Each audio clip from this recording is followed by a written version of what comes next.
Napaatras ko tungod sa kadulom o kabaho sa iyang imburnal. Maayong adlaw kanimo DJ Sam og sa imuhang mga libuan ka mga viewers ug followers. Itago na lang ko sa pangalang Rex. 49 anyos ko DJ Sam og taga-dinhilang sa Misamis. Single pa ko, apan ulitawng gurang ang tawag nila sa akoa. Ang tinuod, wa ko nagminyo DJ Sam tungod kay nitagam na ko pag-abot sa gugma. Namang ko'y uyab ka ni adto. Upat pod mi katuig, apan ni uban ra siya og nakipagtaban sa laing lalaki. Gugmaan kaayo ko sa iyaha DJ Sam. Niabot man gani sa punto nga dawato na ako siya bisan buntis pa. Nagpakiluoy ko niya DJ Sam, apan wa gid ko niya pilia. Hinuon, nakita man sab nako nga buutan man ang iyang nabana og malipayon siya. Giundangan na nako siya DJ Sam kay wa namang gyud ko'y paglaom. Tungod sa akong ex, wa na ko nagminyo pa. Kumbaga, siya ra gyud ang akong gihigugma ug wa gyud ko'y plano nga mangitaglain pa.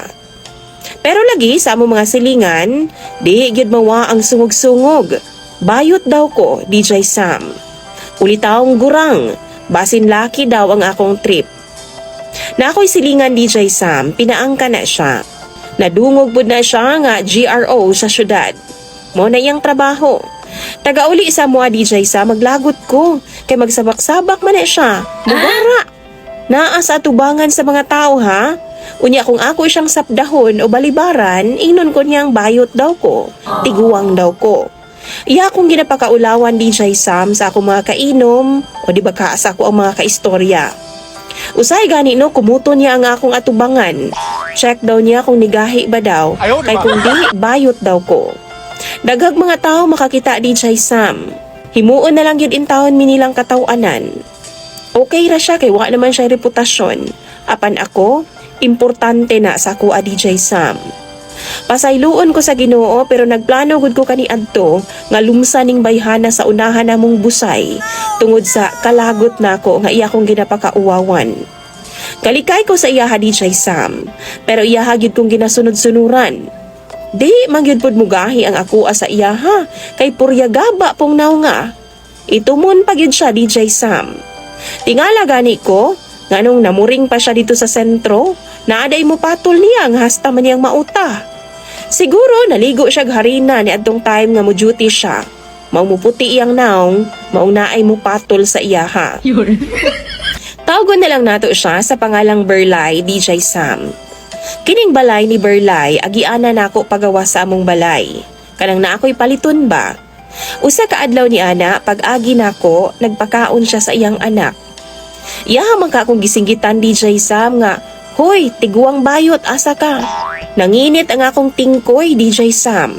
Gisud bitaw na ako siya sa ilang balay, tapos gisirad-anay na ako ang ilang pultahan, o gidana ko siya sa ilang kwarto. Excited kay siya. Iyahang 1-year-old DJ Sam nga anak na asa crib. Bahalag maghilak siya diha, basta kay tagaan akong leksyon ang iyang mama. Giganahan pod ang amaw DJ Sam. Nag-una-una paghubo.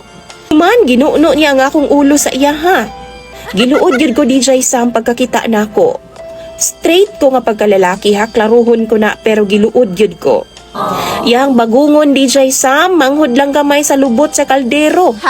Grabing ituma, baho pag yun kaayo. Hinuon at 3 man, pero laing yun siyag dagway. Mura bitaw og Taiwan shell nga guwang. Bisan og di ko gwapo DJ Sam, pero limpyado pod ko. Ginaisip pod nako nga pila nakaha ka mga lalaki ang nitira sa iyaha. Samtang excited kaayo siya DJ Sam nga moatake ko niya.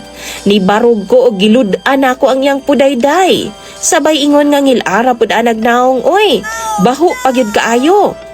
Gwapa pa man ang pudayday sa akong lola ana. Nang violet gud tawon ang iyang naong DJ Sam sa kauwaw. Dayon gawas ko. Giingnan sab nako siya DJ Sam. Nga bisan kinsa naman siguro ang makakita ana. Mas pilion pang mabayot kaysa patulan ka. Nahimuot ko sa akong gibuhat DJ Sam. Kay nakabalus naman yun ko. Wa pud ko nagmahay, kaysa tinuod lang human adto, wa naman siya nanungog or nagduol-duol sa ako . Mabantayan pod nako siya DJ Sam nga kung magsugat ming duha, magduko in town siya. Di ba kaha mulihis og laing agianan? Ambot lang sa uban ha, pero sagad na mo mga lalaki mamili pod in town mig tarong nga bahay oy. Kanang limpyo pod. Ikapanghambog na mo. Di pod in taon misama anang inyong ginaingon nga basta na ay bangag, dasmag. Ambot nila pero ako di ko ingon ana. Dagan kayong salamat DJ Sam sa pagbasa ning akong kaagi. Unta makuhaan pod nig leksyon sa ubang babay nga way respeto sa ilang mga kaugalingon.